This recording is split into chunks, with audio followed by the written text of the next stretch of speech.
So here we are again. We're going to try to figure out what happened in the primary with Bernie Sanders and Hillary Clinton.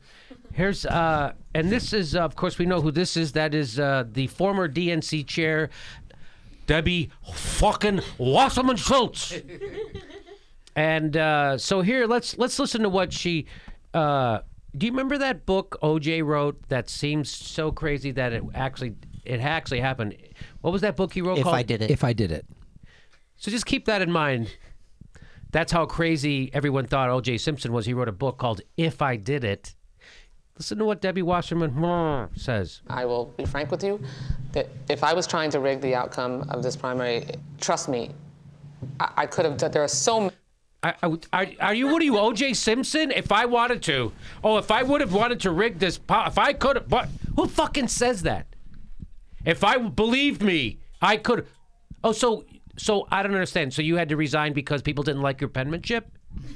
Why did you have to resign, Debbie? You resigned because people caught you being corrupt and rigging the election for Hillary Clinton. That's why you had to resign. I'm not wrong about this, am I, Robert?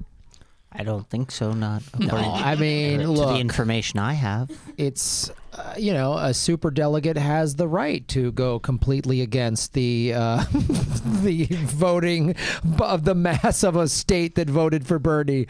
Oh, all right, let's watch this. But by the way, blow I the think DNC up. Anybody who was the head of the DNC, the time that they couldn't defeat Donald Trump, needed to resign. And spectacularly so. Like, she needed to resign. Yes. With, Yeah. But and say, like, I will never show my face in public. Yes. But what she's really saying here is, yeah, I rigged the election, but, man, I could have really rigged it. That's what she's really saying. And by the way, if someone tells you, hey, I don't beat my dog, but I could, keep the dog away from that guy.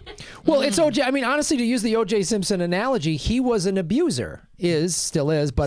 He was and he did the classic abuser thing of, I'm beating you. When you resist, now it's your fault. That's Yep. the cycle of abuse. Donald Trump does the same thing, and so does she. So does she. Yes. I love what she says. Well, let's play it from the top again, because let's get a running start on this. I will be frank with you. Nothing assures trust and frankness than a liar saying, I'll be frank with you. Trust me. She's a bona fide liar. I'll be frank. Which usually, that's when someone says, I'm not racist, but. Yeah. Then, some awful shit's coming. I'll be frank with you. Here comes some bullshit. I like that she puts it at the front where Trump usually puts it at the end. Yeah, he goes, believe me. Believe me. She goes, I'm going to be honest with you. I like at the front. Okay. That's the difference between the two parties. Yeah. They just tell you how they're fucking lying to you. At the beginning, he lies at the end. That's the difference. That's right and left. Yeah.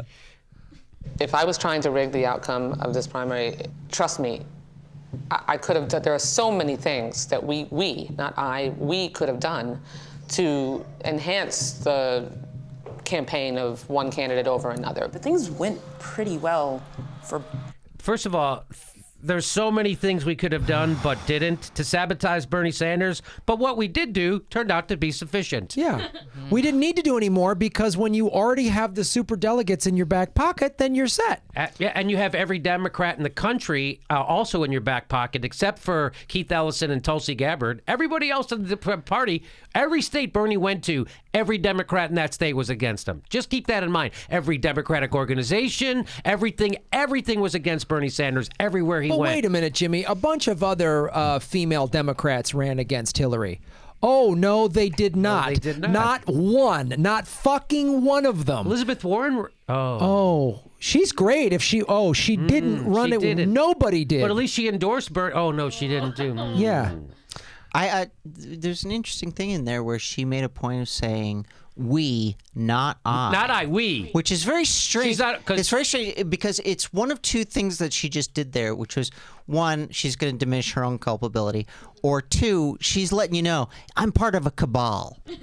Like, Just letting you know, like, I'm part of a very big conspiracy. Do you the we was just so just like, do you know how fucking evil and corrupt we are? Like, you know what I mean? I could watch you sleep with a knife at your throat. So you just relax is what that was, like a mob we. You know what I mean? I am Like part of a Skull and Bones like organization.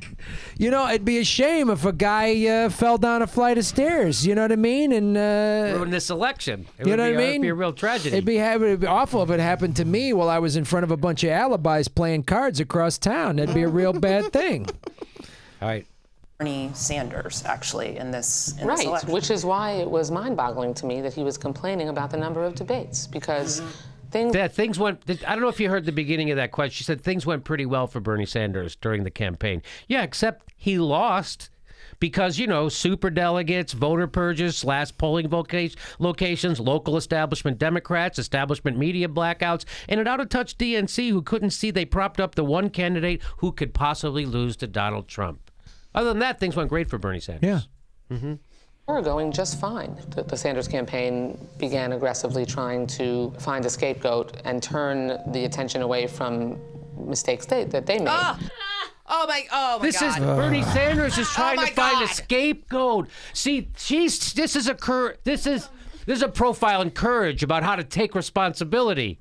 You had to resign because you got caught doing it, Debbie, and now you can't even admit it. That's the opposite of courage. That's the opposite of integrity. That's the opposite of honesty and ethics. This is That's the whole- This is black is white, up is down. This is called gaslighting, and that's what the goddamn Hillary Clinton campaign did for fucking 2 years, and that's why they lost to Donnie Tanahan's Trump, because people don't like to be gaslighted. They know you're lying, and they hate it. Here's the thing. It's not 2 years.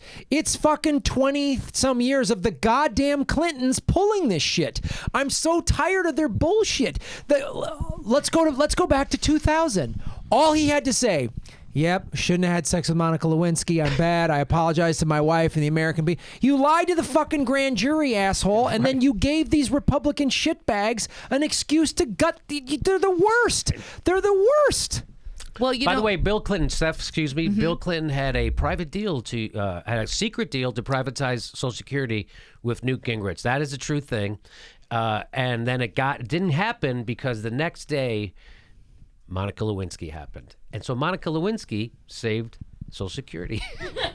She's a hero. That's what Thomas Frank says in Listen Liberal, and I happen to agree with him. There's a little bit more to this. Well, you know what, Jimmy? I just wanted to say really quickly that on behalf of the American people, we would like to get rid of Debbie Wasserman Schultz. To be perfectly honest. To be frank, I'd like to get rid of her and Harry Reid and Pelosi, the whole goddamn DNC. Brazil. Like, it's not a liberal progressive party. It's not a populist party of the people. It's nothing. It's a corporate party that serves corporate interests. There's nothing democratic. Go ahead, Steph. You don't like Tim Kaine? Oh, God. I was really disappointed Pelosi won today. I was really disappointed. I was disappointed. That's another video. Pelosi won. Son of a bitch. And they did so successfully and made me the boogie woman. But that's okay. It's okay. We do trust you. I trust that you're a piece of... And it turns out she was fired from the DNC for stealing office supplies. That's really what Yeah, she didn't do anything. She didn't do anything. That's honest. Why were you fired? Like, this is like, I can't believe anything she says. Fucking Mitt Romney says that. It's like this whole country is out to goddamn lunch. Like, this country is fucking stupid and crazy. Who do you think this works on? That's what I want to ask her. know. Who do you think this works on? A fourth grader could see you're fucking lying. You're full of shit. Anybody could see you're full of shit, frankly. But it honestly works on enough people because there's Not enough to beat Donnie Tanahan's that's Trump. true. That's true. Even though, they won the I mean, general. how many, since she was chairman of the DNC, how many House seats did they lose? How many Senate seats did they lose? How many? A lot. How many state houses did they lose? How many state seats? it's a disaster under these corporate Democrats. And Debbie Wasserman Schultz, when she first got on the scene, was a regular progressive, like liberal person. And then it's just like policing. You either succumb to the system or you leave. She succumbed to the system, and now she is the system, and she doesn't see anything wrong with government for, by the donors. And that's all this is about. And that's why they couldn't let Bernie Sanders win, because it would screw up their whole money. Wait a minute, this is about our donors and money and me getting a job and the revolving door between private industry and this is the one big fucking one party system, and Bernie was going to upset it. So their first order of business was to defeat Bernie Sanders because they're in bed with Wall Street. The Democrats, because of Bill Clinton, are now the party of Wall Street, which sounds crazy. It used to be the party of workers, and Republicans were the party of Wall Street. Now the Democrats are the party of Wall Street. So Wall Street's agenda is diametrically opposed to workers. So the first thing the Democrats had to do was defeat the agenda of Bernie Sanders, which was the agenda of workers. And that's what they did. They needed to do that more than they needed to beat Donnie Trump. And that's why they propped up Hillary Clinton. It wasn't because they thought she was the better candidate. It's because she propped up the system that makes them all rich. But also, the Clintons they ran the DNC, in my opinion. And Hillary just went, I'm next. In 2008. No, well, can we have... No, I'm next. No, I'm next. I'm next, and that is that. And it's like Bernie Sanders spent a year saying somebody run against her. I'm too old. I'm too much of a crazy hippie socialist. Somebody run against her. Somebody run against her. Nobody would, because they're all terrified, or it's political suicide, or they were threatened or bought off or whatever. And he went, all right, fine, I'll do it. And then can you name? I can't name anybody else that ran against Hillary other than Bernie. I just remember seeing a bunch of white stiffs who just a bunch of you guys run a political show. But they were just as mediocre. It was my first day on the job. I voted to repeal Glass-Steagall. It was my first day. I didn't know. That was his excuse. Literally, it was my first day.